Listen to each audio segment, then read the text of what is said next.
Audubon, y'all. Right here, it all started. This is Jasir, PTHD. This is one of my tales from the hood. So right here on one of these benches behind me, I was here one morning, you know, youngster, graffiti artist, just had made my new marker to go kill the buses after school. It was summer school actually. But these benches weren't the benches that were here, but those beige benches that, you know, kind of like fiberglass. So these are not the benches here, but I was in here early in the morning one day, just had made my marker. So I make my marker and I come up to school early and I'm writing on the bench, writing my name, ruler on the bench, right? And some guys see me writing. I was with a couple of my friends, but I'm writing. Some other guys noticed that I was writing on the bench, so they came over to see what I was writing. But they were gang members and I wasn't. And they were like, let me see that marker, homie. I'm like, nah. Now, one of the guys you know very well, you probably see him on a bunch of movies. He was in Menace to Society. And one of the guys I knew very well, and I played basketball with him later on in high school. G, you know who you are. All right, so I'm like, nah, man, you can't have my marker. They tried to take it from me.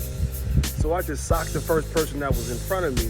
And now I'm fighting with both of these guys, right? So what wound up happening was I'm fighting with these two guys and I run onto the basketball court, which is on the field, trying to get away from them.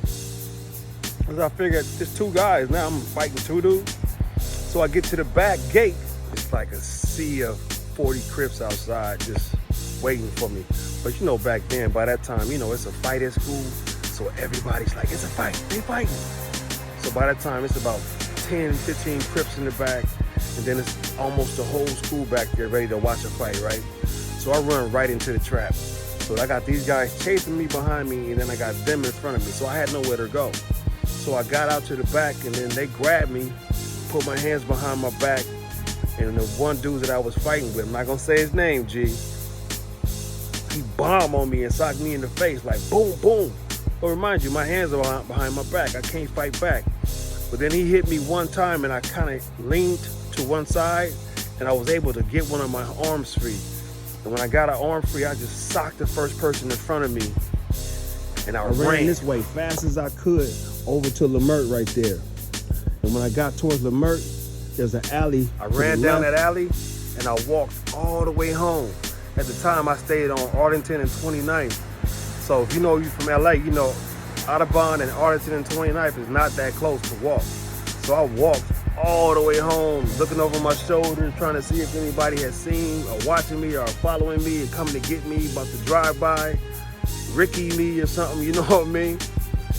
Man, that was a terrifying tale for me because, listen, all I had was, I was just a young cat. I wasn't bothering nobody.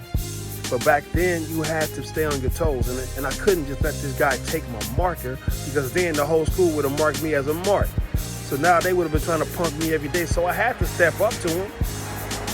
It was just one of those things.